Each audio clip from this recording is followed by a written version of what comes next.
네, 오늘은 서밋 교육의 시작이라는 제목으로 포럼을 하고자 합니다. 네, 다음 슬라이드 넘겨주시고요. 아하, 네, 포인터가 있었는데 깜빡해서 그냥 오늘은 네, 어, 제가 이번 주에 이제 두 사람에 대해서 좀 이제 책을 보게 되었는데요.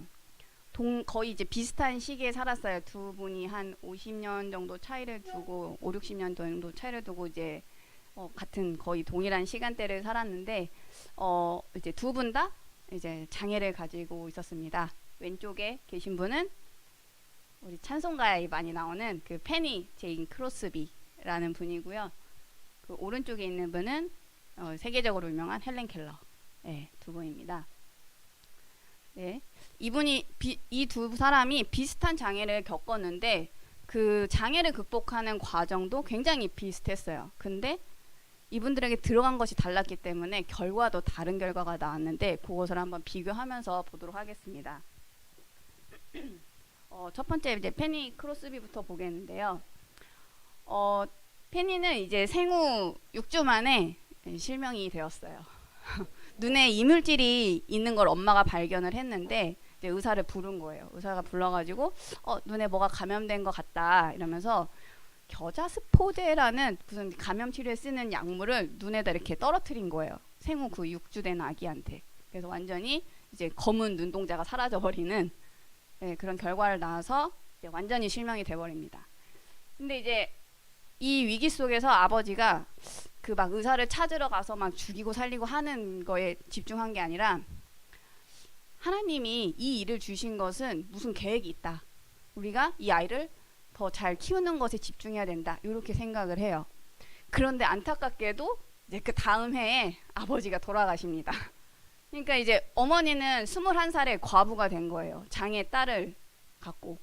그래서 이제 멀리 이제 집을 떠나서 생계를 이어가야 되니까 자기 아기를 그 어머니한테 맡기고 이제 멀리 떠납니다. 일을 하러. 그래서 크로스비는 이제 외할머니 밑에서 이제 자라게 되죠. 근데 우리 그 외할머니가 굉장히 신앙심이 깊은 분이셨어요. 그래서 자연을 통해서 하나님을 가르쳤어요. 크로스비한테. 그리고 성경 이야기를 가르쳐 주고 그리고 이제 글을 읽지 못하잖아요. 눈이 안 보이니까. 그러니까 성경을 암송을 시켰어요. 그래서 굉장히 많은 성경들을 이제 크로스비가 암송했다고 합니다. 그러면서 이제 그 교육 덕분에 크로스비는 어렸을 때부터 복음이 각인이 되었어요. 그래서 어렸을 때 어느 날 문득 저 생각을 해요. 내 삶을 커다란 목적을 위해 바쳐야겠다. 근데 이제 뭘 해야 될지는 모르겠어. 내 삶은 이렇고 지금 현실은 이렇고 굉장히 우울한 상황인데 그때 기도를 했어요. 하나님, 내가 하나님의 아이입니까? 한 대여섯 살 아기가 지금 기도한 거예요. 하나님, 내가 하나님의 자녀입니까? 이 세상을 위해서 내가 무엇을 할 수 있을까요? 이 기도를 했어요. 근데 이제 막연한 기도였지만 이제 막연하게 또 확신을 갖게 됐어요. 아, 하나님이 나랑 항상 함께 하실 거고 나의 앞으로의 삶을 길을 여정을 인도하실 것이다. 이 확신을 갖고 있었는데 이제 얼마나 그 믿음이 좋았는지 8살 때 시를 썼어요. 다음 클릭해 보시면 네. 네네. 제가 작으니까 좀 읽어드릴게요. 오, 나는 얼마나 행복한 영혼인지 내가 비록 볼 수 없어도 나 이 세상에서 만족하리라 결심하네. 난 얼마나 많은 축복을 받고 있는지 다른 이들은 그렇지 않네. 내가 눈 멀었다 하며 울며 한숨 짓는 것 난 그럴 수 없고 그러하지 않으리. 8살 때 쓴 시입니다. 엄청난 이제 시인이 탄생하는 순간이었어요. 네. 근데 이제 아빠가 없이 엄마 외벌이니까 이제 얼마나 가난했겠어요. 학교를 갈 수가 없는 상황이었어요. 이제 눈이 안 보이니까 그 이제 장애 학교를 가야 되는데 돈이 없는데 이제 그 너무 배우고 싶어서 기도를 한 거죠. 하나님, 나 배울 수 있게 하나님이 인도해 주세요. 14살 때 응답을 받아요. 어느 날 갑자기 어떤 맹인 학교 갑자기 세워졌는데 이제 한 30명 정도는 무료로 장학금을 주면서 하겠다 해서 바로 신청을 했죠. 그래서 이제 14살 때 학교에 입학을 했는데 수학을 너무 못하는 거야. 시를 배우고 하는 건 너무 좋은데 이 수학을 못하니까 이제 막 교장 선생님 불러서 막 공부 너 다 이제 전 과목을 다 골고루 잘해야 된다 이렇게 하니까 너무 스트레스를 받는 거예요. 그러는 어느 날 그 그 당시에 골상학이라는 게 있었대요. 사람의 두개골, 이게 뼈의 형상을 이렇게 만져봄으로써 얘가 어떤 재능이 있는지를 파악을 하는 거예요. 그래서 그 분야의 이제 전문가였던 조지 콘 박사가 저 학교에 이제 찾아와서 이제 학생들의 머리를 이제 만져보는 거예요. 몇 명 이제 착출된 아이를 데리고 이렇게 만져보는데, 이제 크로스비 머리를 이렇게 딱 만졌는데, 딱 만지고 이 사람이 뭐라고 얘기했냐면, 여기 열혈 시인이 있군요.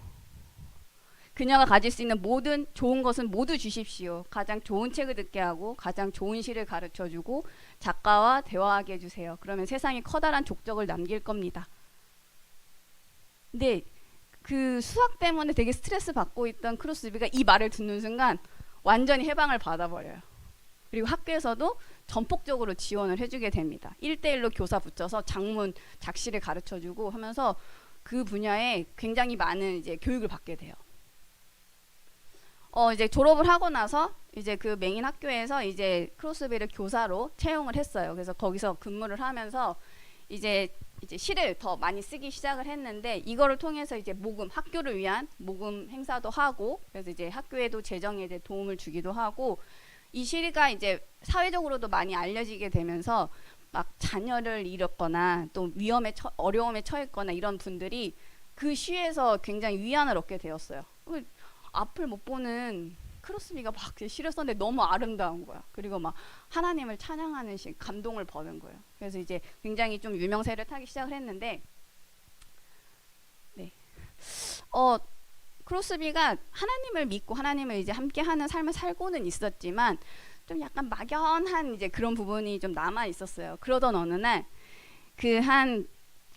굉장히 전 세계적으로 콜레라가 유행한 시기가 이제 찾아왔어요. 그게 이제 그 크로스비가 근무한 학교에도 이제 콜레라가 이제 전염병이 퍼지기 시작을 했는데, 막 사람들이 죽어 나가는 거예요. 얼마 전까지만 같이 공부하고 같이 일했던 교사들, 학생들이 막 죽어 나가는 걸 보면서 내가 이렇게 시를 쓰고 하는 게 이 죽음 앞에서 무슨 의미가 있냐, 이런 생각을 갖게 됩니다. 근데 이제 어느 날 꿈을 꿔요. 꿈에서 어떤 사람이 죽으려고 이제 누워 있는데 자기를 찾는다고 해서 그 사람한테 간 거예요. 근데 이제 그 사람이 누워서 크로스비한테 딱 하는 말이 뭐냐면, 당신은 영혼이 날아서 다니길 원하는데 왜 그것을 땅에 묻어두나요? 기억해봐요. 당신은 콜레라로 죽어가는 사람들에게 약속하지 않았나요? 이 무슨 말이냐면, 너 지금 시로서 하나님한테 이제 너의 꿈을 펼치면서 하나님의 일을 하기로 작정해놓고 왜 머뭇머뭇하고 있느냐, 이제 이거를 건드리는 메시지였던 거예요.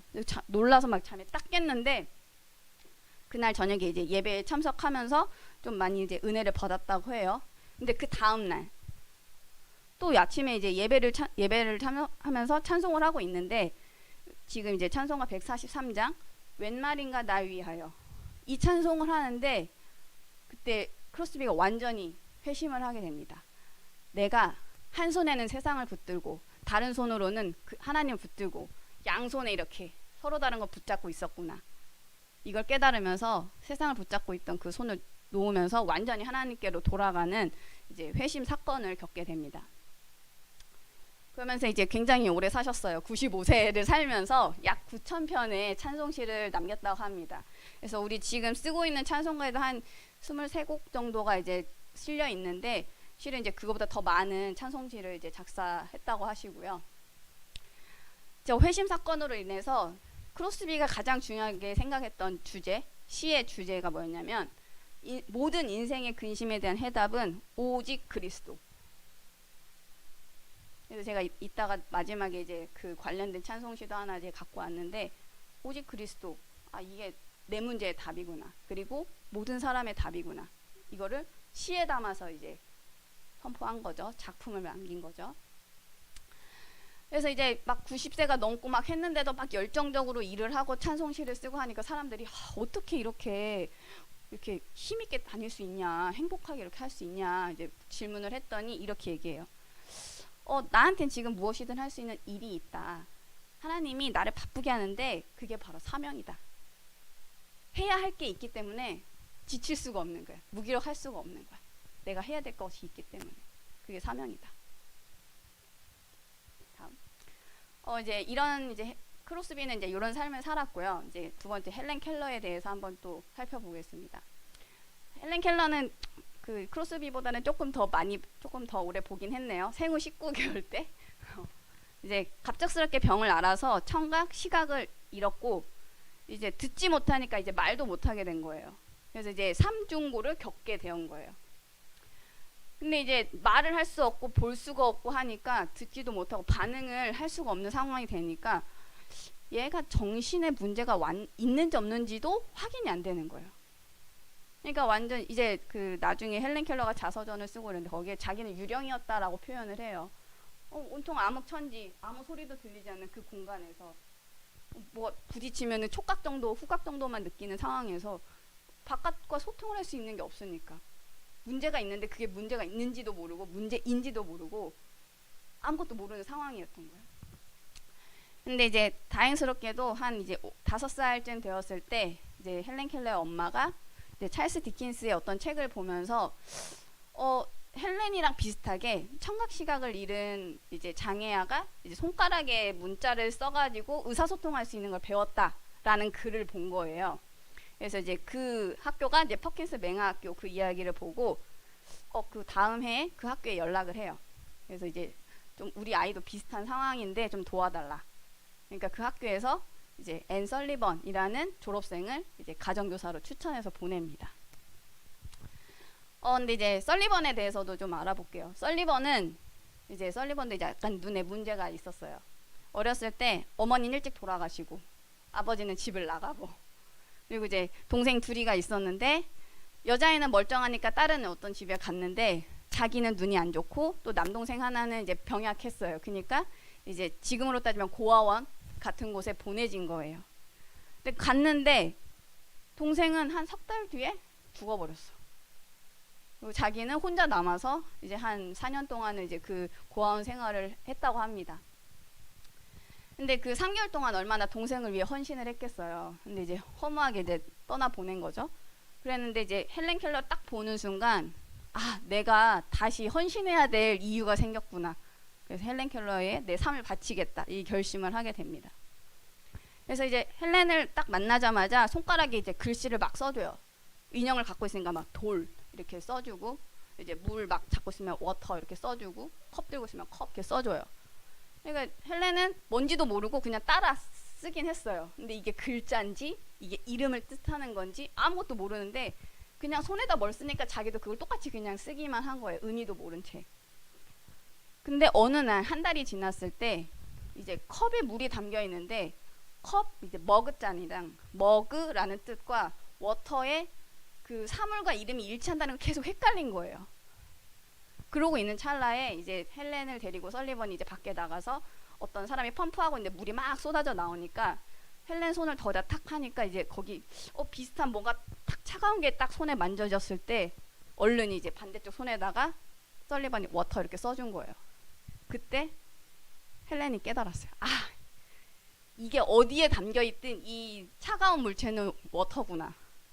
그러면서 모든 사물에는 이름이 있구나. 지금 나한테 이름을 써준 거였구나. 이걸 이해하면서 배움에 대한 열망이 엄청나게 커지게 돼요. 그래서 20세 때 저 유명한 대학이라고 해요. 저 레드클리프 대학에 입학을 하게 되고 4년 후에는 우등생으로 졸업을 하게 됩니다. 그러니까 설리번 선생님이 같이 따라다니면서 계속 손가락에다가 이제 글자를 모두 다 이제 언어 소통을 해준 거죠. 근데 이제 설리번이 이제 그 헬렌을 그 암흑 속에서 이제 꺼내는 중요한 역할을 하긴 했지만 이제 그거 외에 다른 것도 심어주기도 했어요. 이제 어느 날 그 허버트 조지 웰즈라는 사람이 쓴 9세대의 신세계라는 책을 헬렌한테 추천을 한 거예요. 근데 이 책이 그 사회주의 사상이 담겨 있는 책이었던 거예요. 헬렌은 이걸 보고 감명을 받아서 사회주의 사상에 심취하게 됩니다. 눈을 뜨고 이제 마르크스, 엥겔스 저작물들을 막 찾아서 읽기 시작을 해요. 그러면서 이제 성인이 되어서는 이제 사회운동, 인권운동, 장애운동 이런 것들 막 펼치게 됩니다. 그래서 막 사람들은 되게 막 그 막 성녀, 되게 막 삼중구에 그 장애를 이겨낸 뭐 아름다운 천사 뭐 이렇게 생각을 하지만 실제적으로는 이제 투쟁, 혁명, 장애인을 보호하라, 이제 노동자를 보호하라 이거에 더 많은 힘을 썼다고 해요. 그리고 이제 헬렌이 또 다른 거에 또 심취를 했는데 그 헬렌의 집안은 장로교 집안이었는데 어렸을 때부터 이제 성경을 보긴 했지만 성경에 이제 큰 감명을 받지를 못했다고 해요. 근데 어느 날 그 어떤 사람이 추천해준 스베덴보리라는 사람이 쓴 천국과 지옥이라는 책을 봤는데 이 스베덴보리가 누구냐면 기독교 신비운동가, 신비주의자예요. 자기가 13년 동안 천국과 지옥을 왔다 갔다 하고 이제 1000개를 왔다 갔다 했다. 그 이야기를 이제 책을 한 35권 정도로 이제 남겼는데 그 중에 한 권이 저 책이었던 거예요. 그래서 그거를 보고 내가 성경에서는 느끼지 못했던 뭔가를 깨달은 거예요. 거기서. 그러면서 이제 스베덴보리의 추종자가 됩니다. 네. 그래서 이제 그 사상을 바탕으로 해서 헬렌 켈러가 남긴 책 중에 하나가 이제 마이 릴리전. 한글로는 어떻게 번역이 됐냐면 나는 신비운동, 신비주의자입니다. 이런 책을 남기기도 했습니다. 네. 이제 두 분이 세계적으로도 굉장히 유명했고 그 시대에 수많은 대통령들과도 교류를 할 만큼 굉장히 성공한 사람들이었어요. 유명했고 장애를 극복했고. 근데 제가 이 두 분을 보면서 위인들의 성공 비법은 공통점 우리가 찾으면 되죠. 뭐냐면 장애가 있든 없든 상관없고 어떤 문제가 와도 포기하지 않고 도전해서 그 문제를 극복해내는 거예요. 작은 것부터 극복해내서 점점점 큰 것을 극복해낼 수 있는 그 사람이 성공자가 되는 거예요. 그래서 어떤 문제가 왔을 때 내 막 감정이 휩쓸리거나 막 포기하거나 도전하지 않거나 이런 사람들은 성공과 멀어지는 거구나. 성공자의 특징을 보고 우리가 배워야 됩니다. 이게 우리 유명한 그 288장 예수를 나의 구주 삼고의 이제 원시를 그대로 이제 번역을 한 내용인데 크로스비가 회심을 하고 그리스도에 대해서 얼만큼 이제 확실하게 붙잡았냐면 이제 찬송을 보면 우리가 늘 곡조 붙여서 하니까 막 생각 없이 부를 때가 많잖아요. 딱 글씨만 보면은 예수는 나의 것이라 확신하는 자는 복이 있도다. 하늘의 영광을 미리 누리는도다. 구원의 상속자여 하나님의 자녀로다. 성령으로 거듭나고 주의 피로 씻겼도다. 이것이 나의 간증이요 이것이 나의 노래로세 내 평생 구세주를 찬양하겠네. 자기 온 힘을 담아서 이 찬송시 한 곡에다가 모든 것을 담았죠. 이것을 지금의 몇 년, 한 100여 년이 지금 넘은 이 시점에도 우리가 이 찬송을 하고 있단 말이에요. 다음. 아이고, 더 클릭을 해주세요. 제가 이거를 보면서 하나님의 세계 복음화 방법과 사단의 세계 재앙화의 방법은 똑같이 서밋이에요. 똑같이 서밋이에요. 근데 뭔 차이가 있느냐? 가장 근본적인 게 다르다. 복음을 알고 있는 렘넌트 서밋이냐? 나 중심의 네피림 서밋이냐? 그 차이인 거죠. 그래서 우리가 서밋을 향해 도전을 하는데 복음이 있느냐? 복음이 없느냐? 그거는 엄청난 결과를 낳게 됩니다. 그래서 다음 클릭해 보시면 우리가 이제 나중에 이제 결혼해서 자녀를 낳고 렘넌트들은 이제 그 다음 세대에 또 계속해서 우리가 전달해야 되는 게 교육인데 무엇을 전달해야 되는 거죠? 이게 가장 중요하죠. 페니 크리스비 할머니가 복음을 전달했거든요. 그냥 다른 복음 섞인 복음이 아니라 오직 복음 전했어요. 자연을 통해서도 오직 복음 전했고 성경 안에서도 오직 복음을 전했어요. 그게 들어가니까 크로스비가 쓰는 모든 시는 복음이 담겨져 있는 거예요. 이런 후대를 남겨야 되는구나. 근데 이제 가장 중요한 거는 내가 먼저 누리고 그리고 그 다음에 전달하는 것. 그래서 내가 누리지 못한다? 누리지 못하면서 전달한다? 이거는 이제 어떻게 보면 가짜죠, 가짜. 그래서 우리가 중요한 게 뭐냐면 제가 이번에 뭐 이런 책도 하긴 했지만 내가 먼저 치유받고 내가 먼저 그리스도를 누리자라는 거예요. 그래서 이번 주간에 크로스비 찬송들을 한번 쭉 좀 찾아보시고 묵상해 보시면서 크로스비가 저 시대 때 뭐 핸드폰이 있겠어요. 뭐 번역기가 있겠어요. 뭐가 있겠어요. 그런 시대에 그런 위기 속에서도 오직 복음 붙잡고 그 많은 수많은 어려움을 극복해낸 것처럼 우리는 무엇을 붙잡고 가야 될 것인가, 나의 삶을 어디다가 바쳐야 될 것인가 찾아내는 아월스 24의 5월이 되시면 좋겠습니다. 감사합니다.